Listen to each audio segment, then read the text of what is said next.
Hello YouTube, this is Morgan, Airspeed Prime here with my next Boruto anime review. This one's going to be for episode 131, which is called The Power of the Nine Tails. And so we continue on this interesting time travel arc with Boruto getting to meet a younger Naruto with a very interesting episode. We ended last time with the arrival of Urashiki into the story, and here we actually get Urashiki capturing Naruto and trying to extract the Nine Tails chakra out of him. And so we get a lot of very interesting sort of references to stuff in that I think little details like you almost forget because it's been so long since Naruto is on good terms with Kurama that but there's a sealing jutsu in place at this point, and the reason he can't just hook Naruto and immediately extract the chakra is because of that sealing jutsu.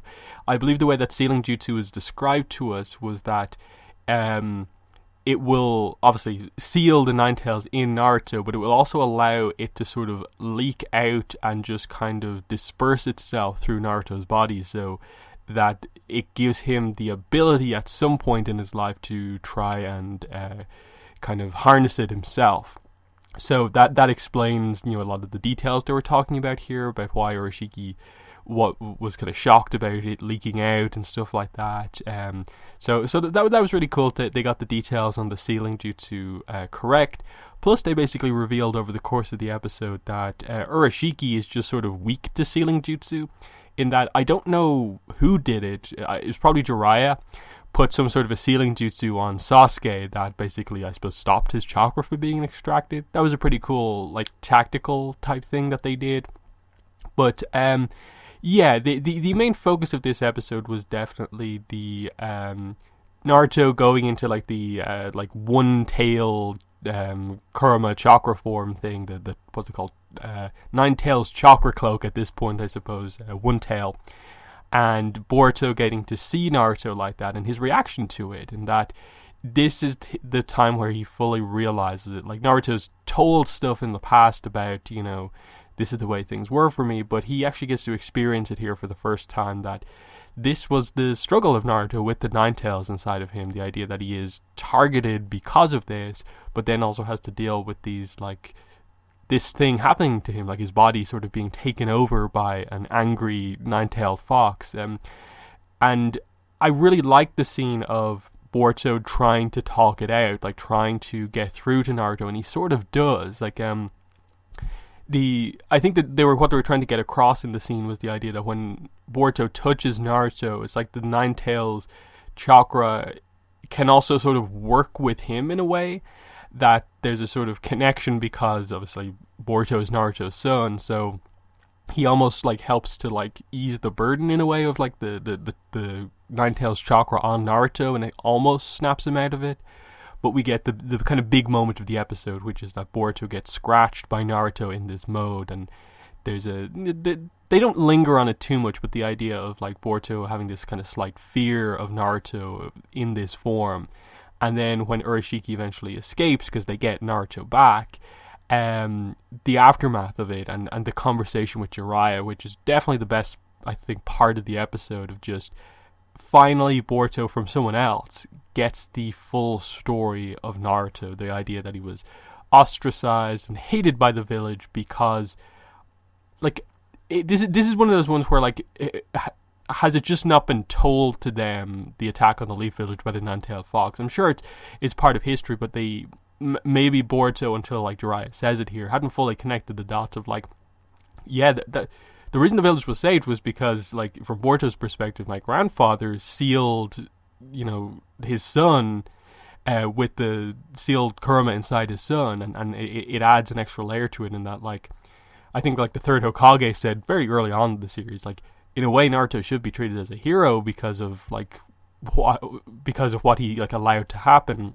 but the reverse actually happened, and the fact that Jiraiya explains that Naruto still tries to earn everyone's respect regardless of that. He doesn't linger on the fact that he's that he's seemingly disliked by the village. It hits Boruto, and I do like that. And then when Naruto wakes up, of course, he apologizes to Boruto, and then says out loud, as I am right now, I'm not strong enough to get my friend back. And the fact that Sasuke is right there and hears it is a big moment, and I did really enjoy that Sasuke doesn't turn around, but they lingered on the fact that he heard Naruto say that, and the fact that he hasn't told Boruto yet the full details about it. I think the arc, I think, is going to go on a little bit longer than we perhaps think, because I think we are going to get Sasuke explaining that to Boruto. So that's going to be, I think, very interesting to just, like, Boruto in this arc connect with both the toughest, darkest moments of Naruto's life, but also the same with Sasuke. And, the episode ends with the idea that Jiraiya actually wants to train Boruto as well. He wants them to work on a jutsu together. That seems to be the name of the next episode. It's like collaboration jutsu. Because Jiraiya does notice when he arrives on the fight scene that Boruto uses the Rasengan. And given the lineage that we know about the Rasengan, it's like Minato invented it, and then he taught it to Jiraiya, and then Kakashi also knows it. I actually don't remember off the top of my head who thought. It must have been Minato. Yeah, why was I forgetting that Minato trained Kakashi? There's that. Like that's the lineage of that jutsu. So how does this person who Sasuke's story to Jiraiya is that he doesn't they're from a different village and stuff like that. How did he know the Rasengan? And I think they're setting up. This is where you see this in the opening as well. Actually, of this the new opening that we have right now is Boruto and Naruto doing a sort of combined Rasengan. So that's going to be fun to see how exactly they do it. He's noticed their similar chakra natures and stuff like that. So that's going to be very interesting to see how that comes together, what exactly the name of that technique is, how powerful it is. But very clearly that's going to be the thing that like defeats Urashiki, I think. So we'll see how that goes. Sasuke's explanation to Jiraiya was actually quite interesting, because he basically links it into what he knows at the time, in that Jiraiya at this point is investigating the Akatsuki. He's had this sort of confrontation. He knows what's going on, that they're targeting Naruto. That's a fact at this point. So he just incorporates this into it, that I think this guy might be working for that organization, and that's what my village knows up to now. So that's a good way to kind of be undercover of just like where I'm from, we're after this guy because we know he's dangerous and he seems to be after the Nine Tails chakra. So it's just playing on the idea of the Akatsuki being the big threat that's being built up at this time. So overall, I think this episode worked super well to get all that stuff across. There was some nice emotional stuff in it, especially the music, getting to hear like sadness and sorrow was fantastic for the big emotional moment. And yeah, like they didn't do too much with the action, in that they're obviously, I think, building towards the final confrontation, however we're going to deal with Urashiki. But this arc is definitely fun. I think a lot of people are really, really enjoying this, and obviously as it goes on, I think it's more and more clear that the approach that they're going to take is that you're going to have to kind of find some way to have the memories of everyone that they've sort of encountered be wiped about this whole situation.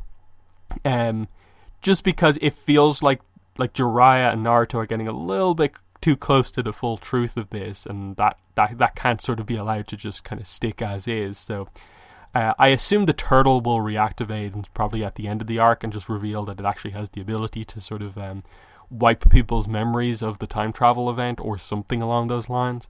But yeah, that's pretty much all I want to say about this episode. The arc continues to be very good. But yeah, that's been the video. Thanks for watching, and bye.